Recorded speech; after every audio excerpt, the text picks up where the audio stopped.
How many discounts does USAA Auto Insurance offer? Too many to say here. Multi-vehicle discount, safe driver discount, new vehicle discount, storage discount, legacy. How many discounts will you stack up? Visit USAA.com/auto discounts. Restrictions apply. Hey, I'm Mark Ronson. And I'm Ray. To celebrate 150 years of Audemars Piguet, we've teamed up to create something timeless. A tribute to legacy, rhythm, and craft, with a very special connection at its heart. A soundscape from two cities, two perspectives, and one shared vision. Introducing our brand new song, Suzanne.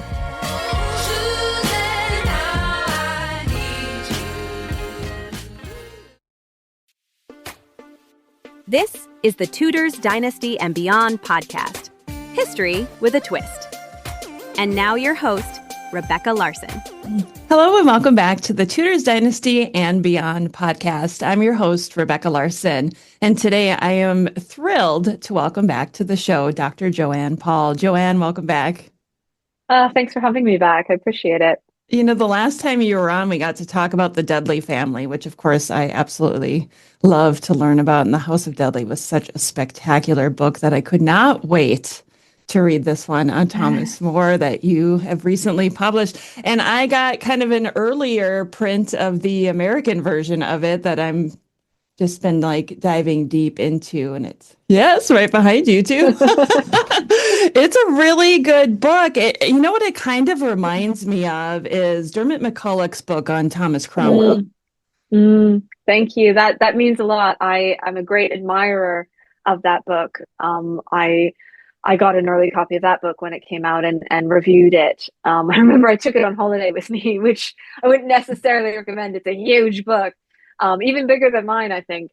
But I was definitely aiming for that level of research and rigor, as well as good storytelling. So that means a lot. Thank you. Yeah, no problem. I think you are a great storyteller. So this book, I know we haven't even gotten into the interview yet, but if you're listening or if you're watching, definitely go out and get this book. It's available in the UK for sure. Is it available in the US yet? It'll be available in North America on the 1st of July. So Soon. I don't know when this will be available, but yes. Yes. No, it'll be perfect. This is going to come out right before then. So this will give everybody the opportunity to get ready and go to their bookstores or order it off the internet as well. Well, I'm ready. Let's dive into some Thomas More, because I think he's just one of those figures from Tudor history where we look at it and we go, well, we know his story, right? We've seen it before, but really, I feel like you kind of opened my eyes to him as a person a little bit more. So I think, why don't we just start off real quick, give us a little brief recap on his upbringing. Like, what is his background? There's a tendency I've encountered, at least amongst people who have that I know who Thomas More is. You know, I know the basic stuff. That he was born to some privilege, and that's not really true. He was born, and this is one of the discoveries of the book. He was born outside the London Wall, just to the north of it, in a place called Cripplegate Without.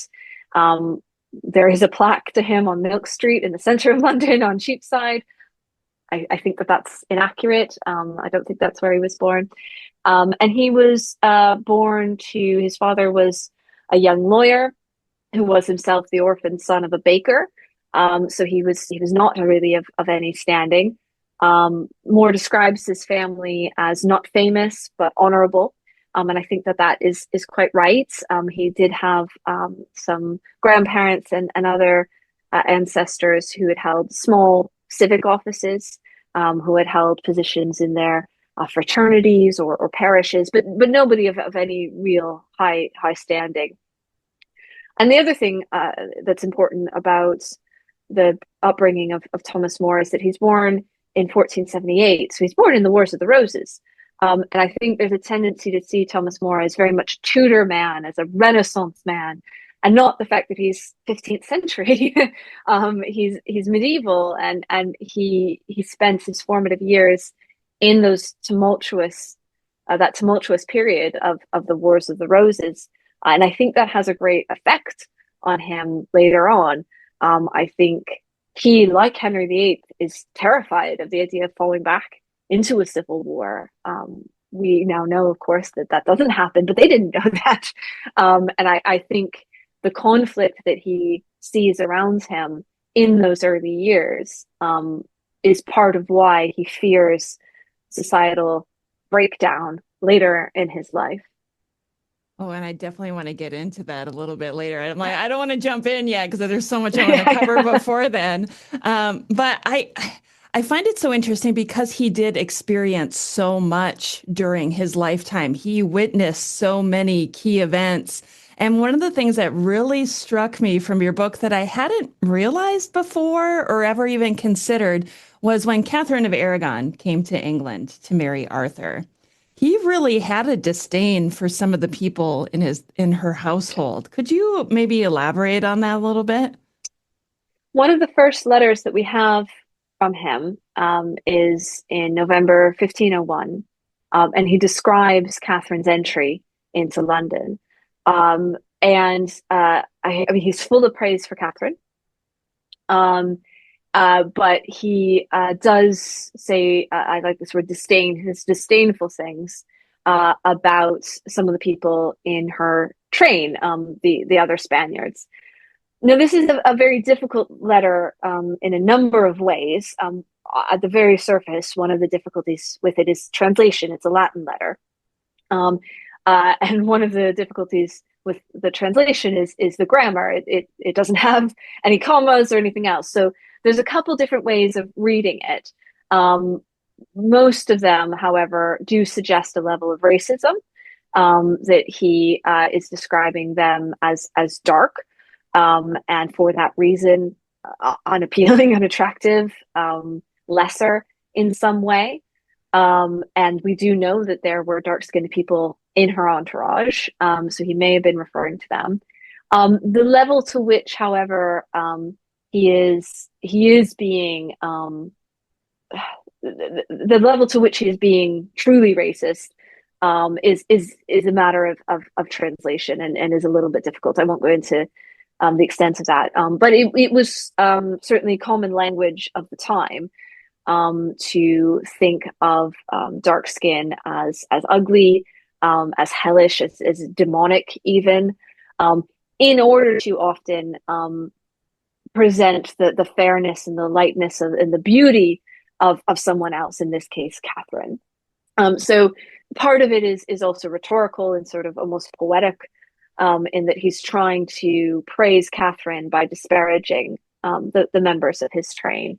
But it is one of the first glimpses we get of Thomas More is not only an expression of and again, it's not the sort of scientific modern racism, but it is certainly a disparaging of people based on the color of their skin.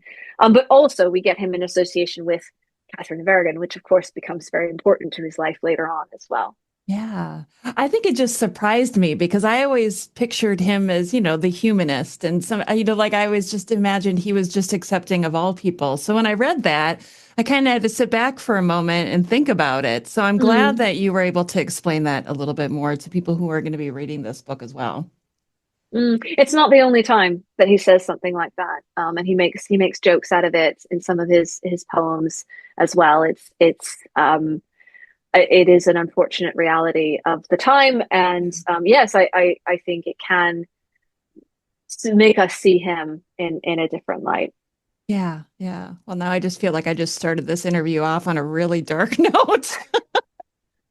Let's go to something. I'm sure we'll hit other dark notes as we go. He's a very complex topic. Yes, he really is. One of the things that you also talked about toward the beginning of the book, obviously is his position in society. And he was alive for the wedding of Arthur and Catherine. And how, even though he was alive, it's probably pretty likely that he did not attend the wedding. But the likelihood of him maybe partaking in the public celebration was probably pretty great.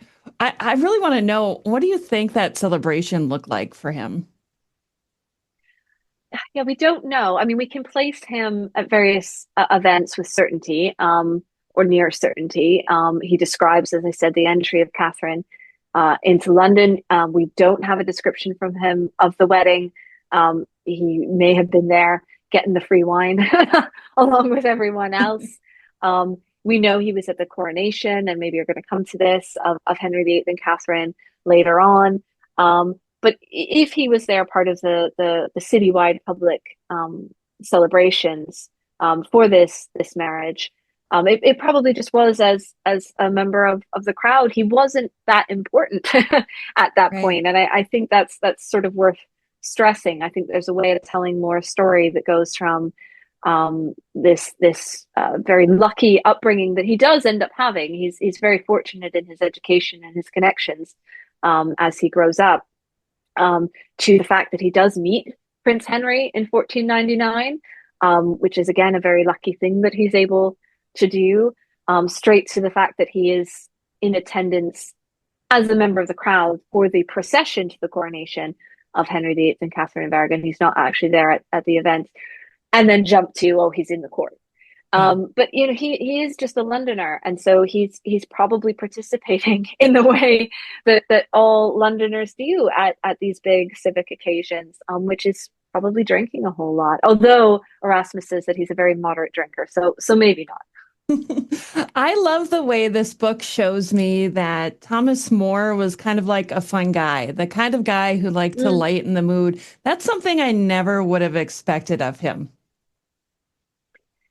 We have Erasmus to thank for a lot of the description of the character of Thomas More, and some of it we can kind of raise an eyebrow at, and we're not quite sure, but some of it does accord with the letters and the records and what other people say, and certainly Thomas More has a sense of humor. If you've ever read Utopia, he's quite funny. Erasmus says that he essentially is very amiable, gets along with everybody likes him. That seems to be largely the case. That's why he's so good as a diplomat, I think, is because essentially everyone thinks he's pretty all right. They like having him around.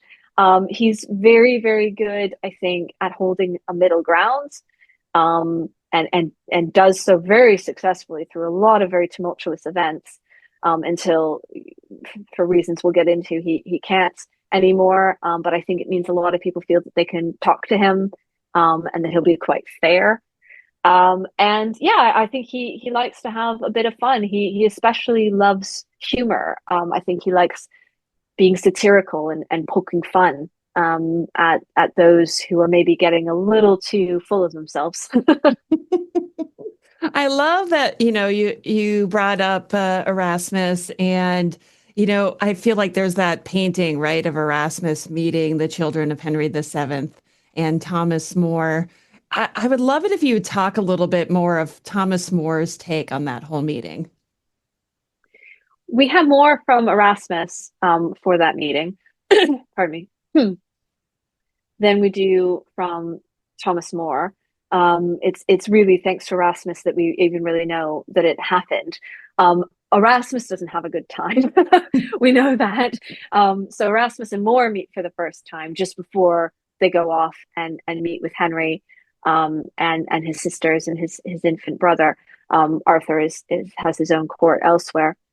And Erasmus is almost immediately angry at More, because More seems to have been prepared for this event, this meeting, and Erasmus was not. So More shows up with a piece of writing to present to the young Henry, who I think is 8 at the time, and Erasmus got nothing. And he's quite embarrassed by this. And even over the meal, the prince sends a little note to Erasmus being like, kind of expect something here, come on. And Erasmus does eventually write a big praising poem, flattering poem to Henry. But he says that in the meantime, he unleashes his Spartan habit of drawing blood on More over dinner. So we can imagine he was quite snarky and probably a little bit rude. But lo and behold, this turns into a fantastic friendship for them both. What More thought about it, we've got no idea. I think More was impressed by the young prince's education. He says things to that effect later on. I think he was probably fairly impressed by Erasmus until he was kind of horrible to him. And although they do have this wonderful friendship, there are times at which it seems very one-sided. More doesn't write to Erasmus at the frequency that Erasmus would like. He writes to him a lot when he wants something from him. There's, although I think when they're together, they have a really good time being witty and writing things and talking as two scholars with the level of knowledge they have can. I don't know that More really ever gets over the fact that Erasmus can be that horrible and intense. Yeah, their relationship is so interesting, and we'll get into a little bit more of that as we go. But I'm so fascinated, as I alluded to earlier, all of the things that Thomas More lived through, and especially early on in the 16th century, with the marriage of Arthur and Catherine, and then the death of Arthur, the death of Elizabeth of York, and then we have the marriage of Henry and Catherine in the court. Like, he experienced so much in such a short amount of time. Did he have anything to say about all of that stuff happening in such quick succession? He has, I think he experiences it's 5 kings. Yes. By the time he's just over 30. It's quite, as you say, a very intense period of political events. We do have his history of King Richard III, which he writes somewhere between 1513 and 1518, so many decades after the events that it describes, and is unfinished. So we don't get to the invasion of Henry Tudor or anything like it. But he does draw on the memories, his own memories, almost certainly, as well as the memories of his father and other witnesses to these events. And he uses those recollections, I think, to make a very particular argument about how easy it is for someone who is prideful, who is ambitious, to foment the conflict in society and to really tear society apart. Again, this is something that I think really concerns him. We know, jumping ahead now, he writes a coronation ode to Henry VIII when he comes to the throne. He has it bound and illustrated as a presentation copy to give to Henry. It also reflects on the final years of the reign of Henry VII in a not very positive way. He talks about informers. He talks about the fear that everyone has, that evil men like Edmund Dudley are going to come take all your money. He talks about the way that merchants aren't able to travel and trade freely, and so he's critical of what happens towards the end of the reign of Henry VII.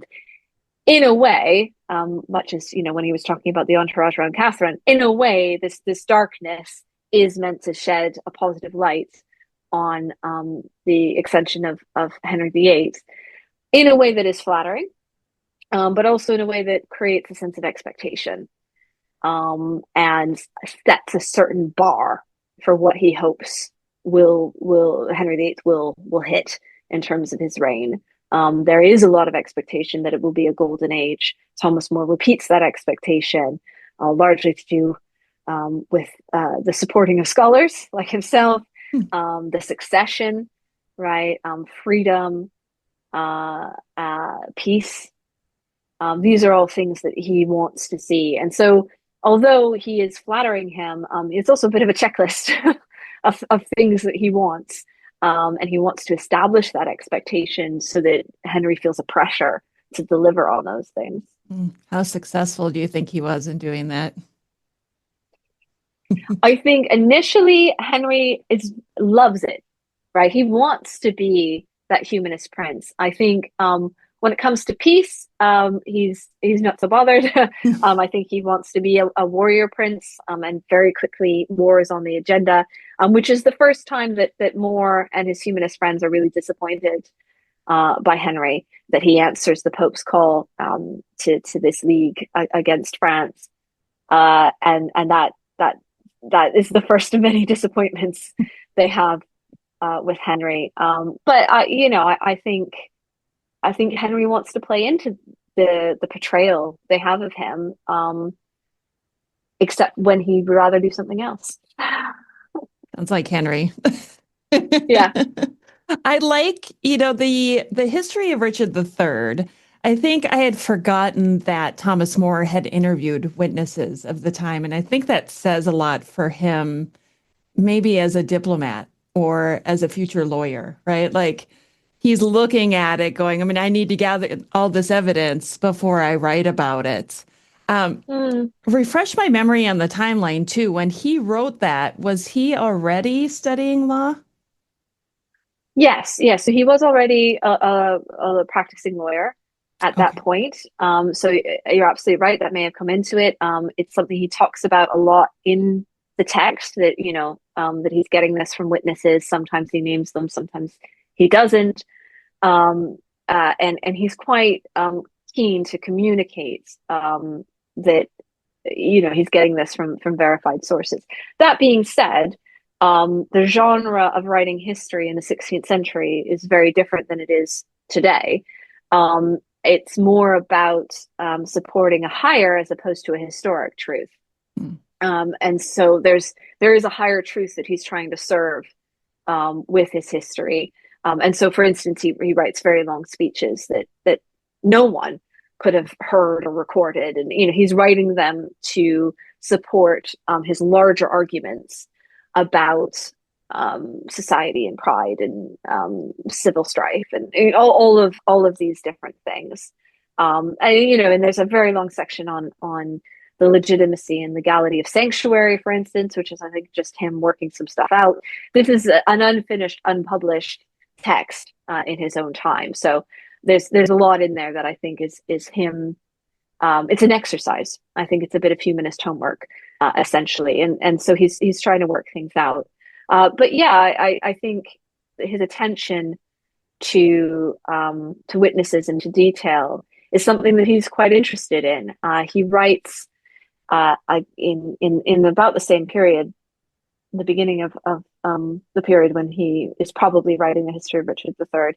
He writes against a French humanist who writes this very sort of epic poem about a naval battle, essentially, that happens between the English and the French. And More gets really angry about the way in which this other writer, Debris, writes about the events, because he goes so far as to say no one survived. There were no witnesses. But he gives this very detailed description of what happens on this ship, for which there were no witnesses. And More goes, how can you write any of this then? He makes fun of him because his hero of the piece, he says, fights with, and I'm going to forget them all, a javelin, a spear, a sword, a dagger, and also holds a shield. And he says, you forgot to mention that he had 5 hands. Right? So there's, he's very critical of unrealistic histories that can't have had any witness contributions at all. And in particular, and I think this is a very important phrase for us as historians and lovers of history, he says, if anyone brings prejudice or favoritism into history, who will there be to give any credence to history at all? Right? If you give in too much to prejudice or to favoritism, no one will believe any of it, and there's sort of no point to history anymore. And I think that's a very astute statement. I love that you brought up Debris, because that was one of the things that I wrote down was the little dispute, the little tit for tat that More and Debris had. I think it was after a new edition of Utopia had come out. Yeah. I want you to go into that, because I think that was one of my favorite parts of the book where I'm at so far, where I thought, oh, this is really interesting. It's very similar to present day type of stuff. Yeah, there's something wonderful about the what we call the Republic of Letters, surrounding largely Erasmus and his circle, because they engage in something that's been called self-fashioning, which is this sort of curating of your character for an outside consumer, that is, feels very social media to me, Yeah. right? You're presenting some sort of face to the world. And also there's often the performance of these feuds, some of which are, I think, true. People were actually really annoyed with each other, very critical of each other. Some of which I think were, there are private letters between them going, hey, I think you're all right. But in public, they're saying horrible things, which again, celebrity culture, right? They do that now. So this particular one, Moore writes this poem criticizing Debris. It's finally published in 1518, about 5 years after he writes it. He's on the fence about whether he should publish it. Erasmus thinks he should. Again, I think perhaps as part of his performance. Debris answers in incredibly strong terms. He says horrible things about Thomas More, about his children, and in particular, at this point, More is a servant of Henry VIII. He's a member of the council. Debris says that essentially that Henry's an idiot for employing this guy who can't even write good Latin. And that's really a step too far for More, and so he writes against Debris, and has it published, and tells Erasmus about it. And Erasmus is like, you got to be the bigger guy here. Yeah. Your reputation is bigger than Debris's. It's based on your temperament, your even temperament, your affability. If you publish this, you're going to look really, really bad. So Moore actually goes up and buys every copy of it and stores it somewhere. I think ready to unleash upon the world again if he ever is provoked, but goes, okay, fine, I will be the bigger man in this. But it's all part of these pan-European debates that take place between humanists and other scholars in this period that I think tells us a lot about the Reformation debates, in which More is later engaged as well. Those aren't new. They're kind of extensions of the conflicts, the literary conflicts, the epistolary conflicts that we see earlier in the period as well. Yeah, I love that little anecdote in the book because it made it seem way more relatable. Like you said, it's very much like social media now, where sometimes we have to step back and go, okay, I need to be the bigger person. I don't need to fight this battle. Yeah. Delete. You can write it down, but then delete it. Yeah, exactly. Yeah. You hit send. 5 minutes later, go, I shouldn't have done that. Delete. Yes, exactly. I loved that part. I do want to go back a little bit too, because, I feel like I fast forwarded a little bit there, but let's go back a little bit to the influence of Thomas More's father on him, because his father was an ambitious man. And I'd be interested to know what you think Thomas More learned from his father that way. There was part of writing this where I went, I should be writing a biography of John Moore because he's so interesting. But I just don't think we have the material to do it. But if anyone is listening and fancies writing a biography of John Moore, I think there's a way in which would be a real treat. Because this is someone, his father dies when he's 16 years old. His father was a baker. Maybe a good one, maybe not so good. And not that long later, he emerges as a lawyer. How that happens, we don't really know. He probably lived in the area around the Inns of Court, so he may have had a neighbor or someone else who took him in and sort of sponsored his legal education. He must have had some sort of larger education by that point. Maybe he went to the same free grammar school that his son does. He probably couldn't have afforded any other kind of education, but he obviously had to have known Latin in order to study the law. So, but who knows? And he rises up through the legal ranks quite separately from the career of his son. He, in fact, secures for Thomas More one of the the most important leaps in his son's upbringing by securing a position for Thomas in Lambeth Palace, serving the Archbishop of Canterbury and then Lord Chancellor Cardinal Morton, probably through using various legal connections. I think I've sort of worked it out, but I won't bore you with it. And so is able to do that. That secures Thomas More a place at Oxford. He then goes back to London, studies at the Inns of Court, and follows his father. But I think what really demonstrates this sort of shared ambition and a sort of teamwork between them is the way in which they almost infiltrate the Mercer's Company in London. This is arguably, I think, the most powerful trading company in London at the time. There are many Mercer mayors. They have huge amounts of wealth. And neither More has anything to do with the Mercers, really, except that John More, after the death of Thomas More's mother, marries 3 Mercer widows in a row, just one after the other. No coincidence there. Again, how he does that, he must have been a charmer. I don't know.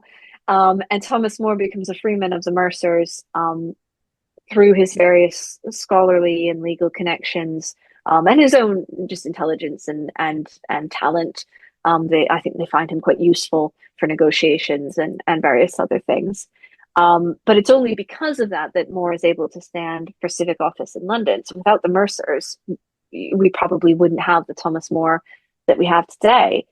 And John More ends up being a judge of the King's Bench. He continues to rise and rise, and dies not that long before his son does, in late 1530. So he's a fascinating figure and responsible really for his son's career. And I think Thomas More knows that, and he's genuinely devastated by his father's death. So good, so good, so good. Great brands, great prices. Everyone's got a reason to rack. You know they have Marc Jacobs? Nike? Yes. Just so many good brands. Vince, Birkenstock, and more brands you love are at Nordstrom Rack stores now. Plus, buy it online and pick it up in-store the same day for free. Great brands, great prices. That's why you rack. Looking for a sign to start that summer home refresh finally? Early access to Blinds.com's 4th of July mega sale is happening now. Blinds.com invented a better way to shop for window treatments with upfront pricing, no showroom markups, and no salespeople in your home. Choose from classic shutters to outdoor shades and more, all backed by our 100% satisfaction guarantee. Shop early access to Blinds.com's 4th of July mega sale now. Save up to 40% site-wide, plus a free measure. Rules and restrictions may apply. Yeah, it's too bad. I've also found it very interesting in the book. This is a side of Thomas More that I never expected to learn, was that he really would have preferred to be a civil servant versus a royal servant. I think when you mentioned that he was, I think it was an undersheriff, that blew my mind because I didn't know anything about that part of his life. So for those who don't know, first of all, what an undersheriff was, could you explain that? Yeah, I think it's important to keep in mind. So he, just to sort of jump to the end of that question in a way, he becomes a servant to Henry VIII, a member of the court, in 1518. He's 40. Right, like he's lived a whole life before that happens, and I think that's a part of his life that tends to get very much skipped over. Yes, and that life is a London life, very very much. So yes, he's under sheriff of London. These start as sort of deputy roles to the sheriff, but eventually evolve into something a little bit bigger, and in some ways almost have more day-to-day authority than the sheriff himself does, because the sheriff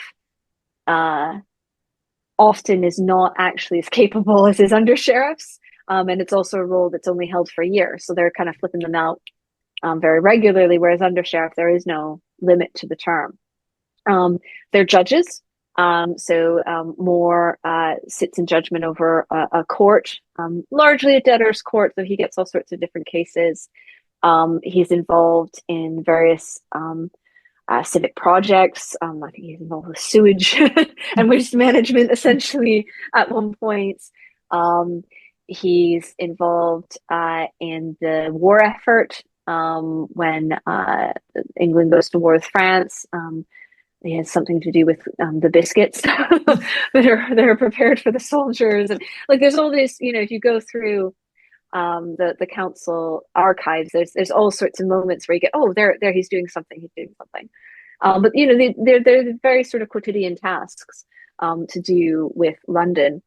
And when More is first noticed by the court, and there's the offer of payment from the court to him, he writes to Erasmus that he's so far refused it because there is such an opposition between the city and the court that if he took any money from the court, nobody in the city would trust him anymore. Right. It's not, you can't do both. And he's very aware of this. And for a while, he chooses the city over the court. Or at least that's what he claims to do. Again, there's this self-fashioning, but based on the records, that appears to be the case, that he's noticed in probably 1516 or even a little bit earlier, but he doesn't appear to be sworn in as a counselor until about 1518. So there is this period where he's apparently resisting. Yeah, he was more than just the servant of Henry VIII. That's what I loved about this book. It really showed me a full picture of Thomas More. I knew the court life. I knew his end. I knew he was married and had children, but this was like those little filler things that you need to hear in order to understand somebody's character, really. Yeah. Well, and to understand the choices that he makes later, right? What his real commitments are, what his real values are. Those are formed well before he enters the court of Henry VIII. Again, he's 40 when he does that. He's lived so much of his life. Yeah, he really, at that point, he really had. I feel like we could talk about him forever. There's so much to cover when it comes to Thomas More.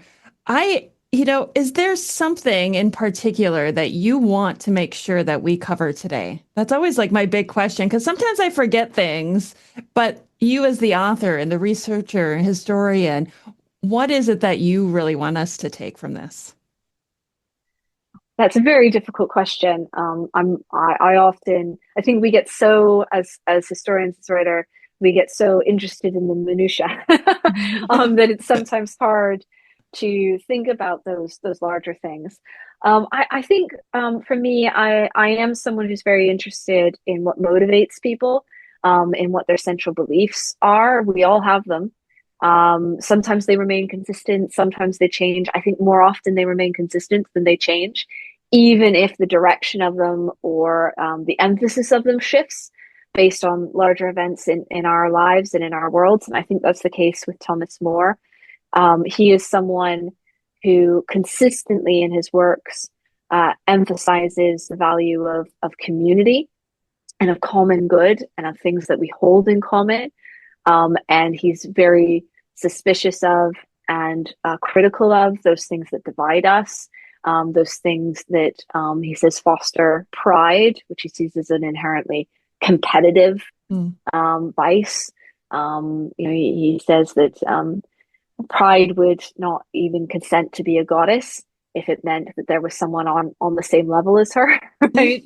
Pride makes you want to always be better than everybody else. And that's something that he's very critical of. And he sees it in other scholars like Debris.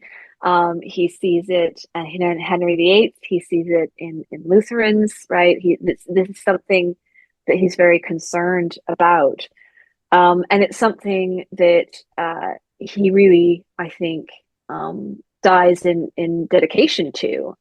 He sees the fragmenting of society, the fragmenting of Christendom, in the hiving off of England from the greater church because of the pride of Henry VIII, who I think he starts to see as a tyrant in the later part of his life, and that standing up to a sort of self-interested, willful, narcissistic, prideful tyranny is something that might resonate with us today.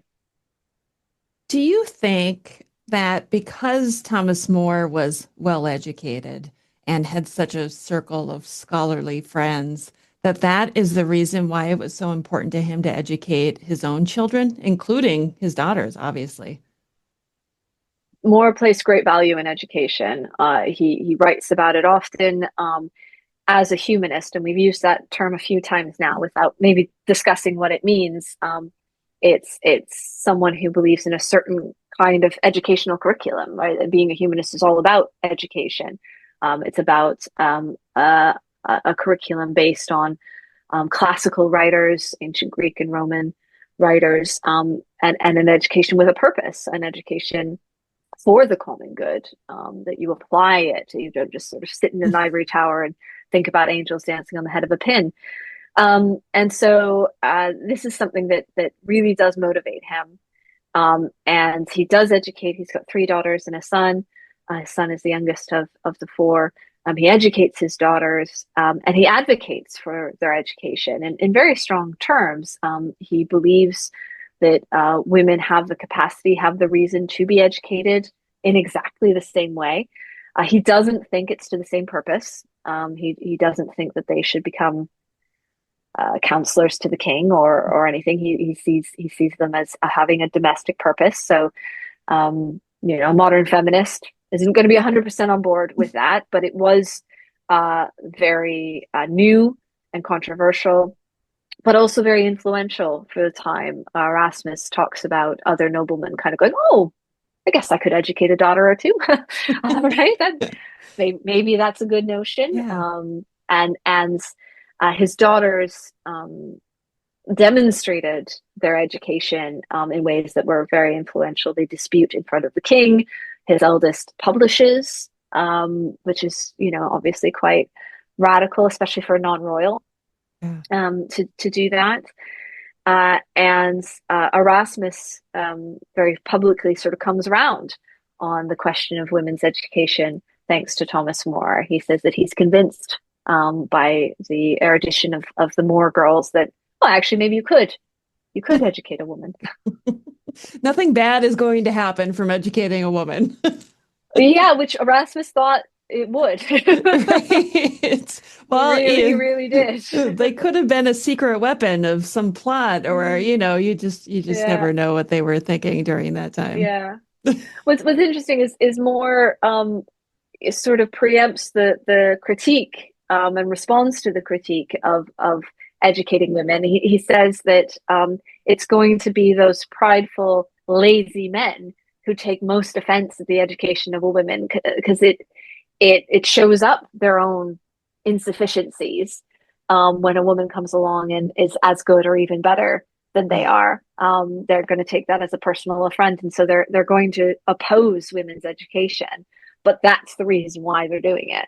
And I think that's one of those moments where Thomas More is right on the money. I think he's so interesting. And, I said earlier, we all know what happened at the end of his life, but that doesn't make it any less interesting. And I don't want to completely gloss over the end, but the beginning to me was fascinating. When Henry VIII started talking about the great matter, I think when it comes to Thomas More, and I didn't get that far in your book, so forgive me, but when it comes to Thomas More, what was his initial thoughts on the whole thing? We don't know. I'm sorry, that's such an annoying historian's answer. We don't know for sure. He never puts in writing he's very adamant that he shouldn't put in writing what he really thinks about all of this. However, we can read between the lines. He's an admirer of Catherine. Chapuis certainly thinks that he's on Catherine's side, and there's lots of reasons to think that Chapuis is right about that. He never says anything about or against Anne Boleyn, but he thinks that the papal dispensation that allows for the marriage is right and good. He's very worried about the fact that Henry VIII thinks the line from Scripture has more weight than a papal dispensation, because there's something very Lutheran about that. And I think he's very concerned about that. We know that he's at least heard of it, probably by the summer of 1527, and Henry VIII, in fact, asked him about it himself in October 1527. More doesn't say what he tells Henry in response to his question about it, but he says that Henry takes his unadvised answer benevolently. So he probably doesn't say exactly what Henry wants to hear. And certainly in later conversations, it's clear that he's not on board. And we know that when he becomes Lord Chancellor, he's cut out of anything to do with the annulment, which is most of what's happening in the government at the time. So he's very much on the outside of it all. That all being said, I think by the time, or in fact, I'm certain by the time that Parliament passes the Act of Succession that says Anne is Queen, Elizabeth is the heir, Thomas More thinks that at the very least is illegal. Parliament, in his view, has the right to decide the succession. Parliament, in his view, could decide who's the king. And so legally, I don't think he's going to speak against it, even if he's not that keen on the choice. And so that's not the pivotal issue for him. The pivotal issue for him is the royal supremacy, because he doesn't think that Parliament has the jurisdiction to decide who's supreme head of the church. And he doesn't think that, certainly he doesn't think that there's a layman who can do it. He would have to be a cleric. And so that for him is the sticking point. It's not the succession, even if he would have preferred Henry to have stayed with Catherine. Yeah. What a difficult situation for him to be in. You know, when I was in England last summer, I visited Buckfast Abbey and I got to see Thomas More's hair shirt that they have on display there. I need to know, because this whole hair shirt thing, my friends here in the US who don't study the history didn't quite understand it. And so I assume there are probably listeners out there who also don't understand the purpose behind Thomas More wearing a hair shirt. Are you comfortable going into this? Yeah, you're going to get me in trouble, though.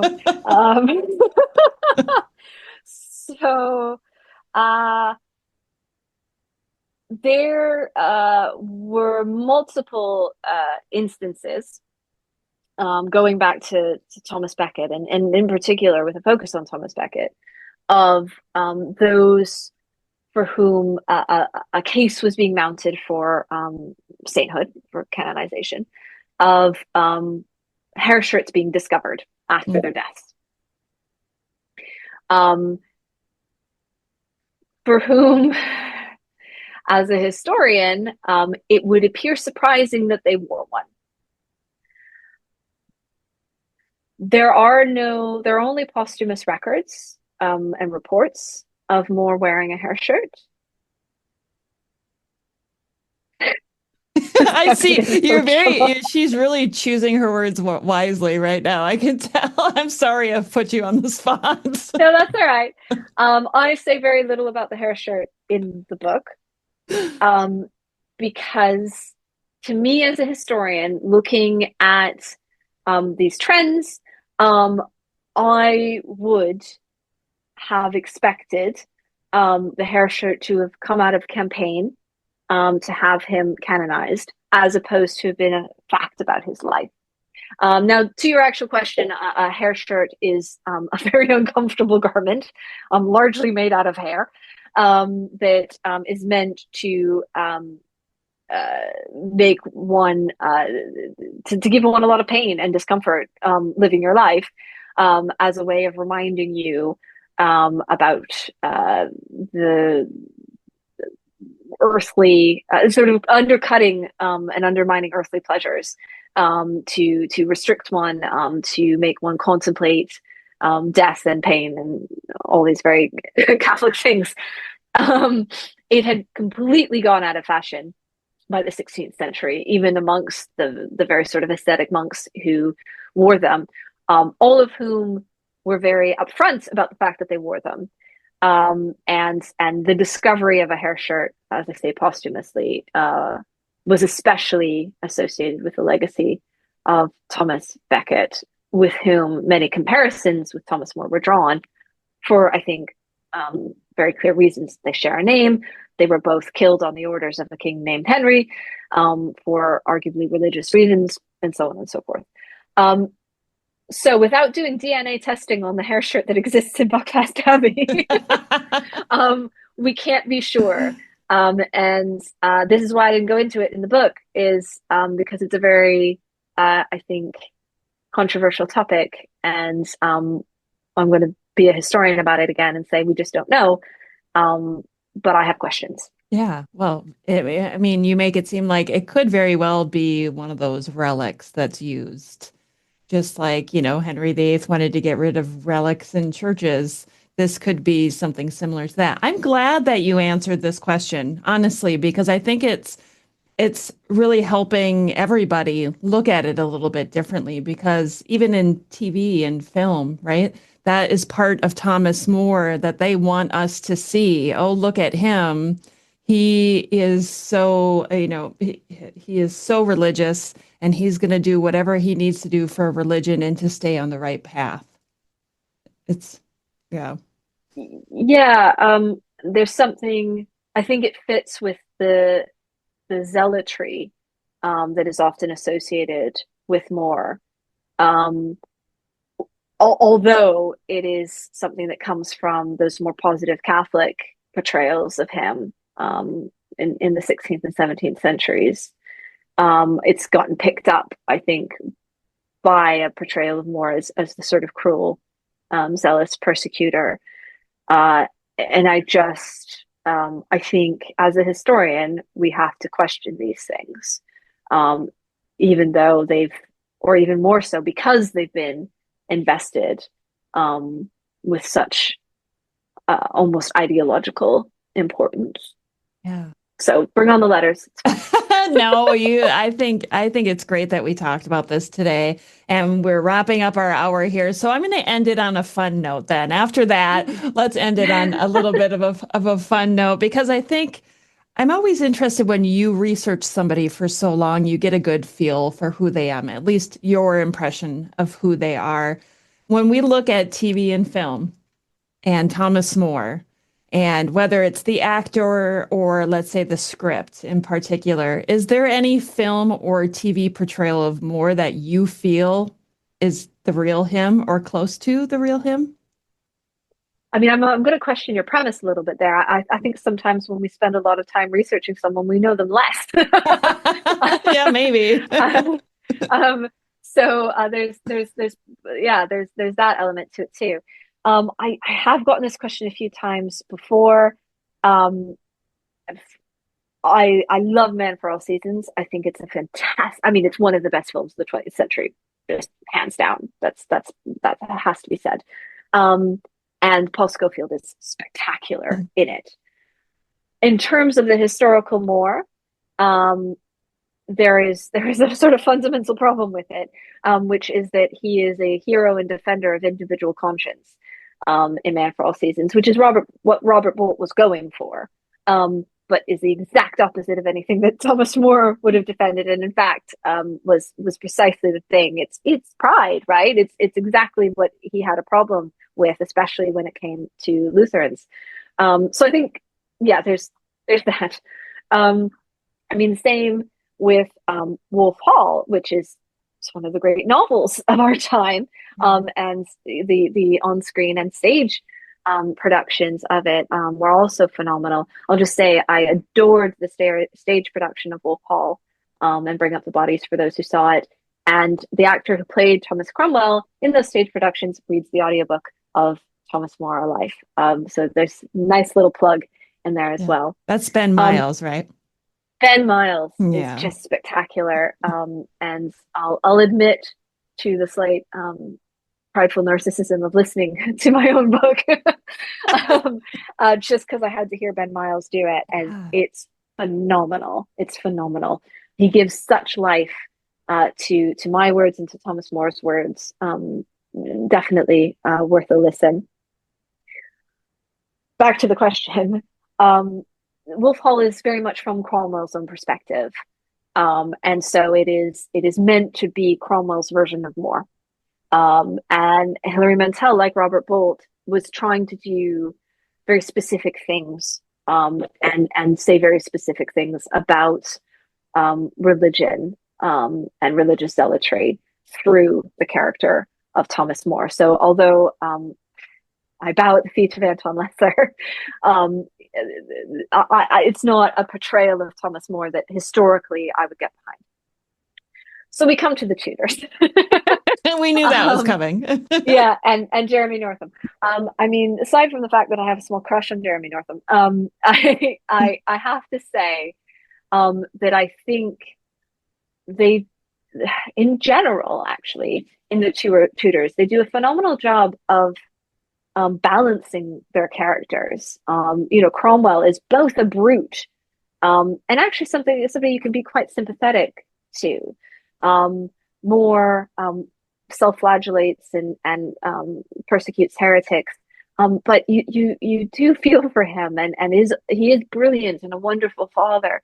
And so, although I think there are extremities to that performance that don't accord with history, the fact that they try to bring them together in one character is something that I really admire. And when you come to the trial and the execution, they are drawing directly from the sources. There will be lines in the book that viewers of the Tudors will go, "Oh, I've heard that before," and it's because they have their Thomas More say them. It's very true to the sources, and in that way, perhaps I will say the Tudors. Oh, you know what? Bring on the letters again. I'm glad that you said that, because I really liked his character in the Tudors. I really did. And of course, the actor really helps to make it too. He's a brilliant actor, to be honest. Not just I think we could use a new portrayal, though.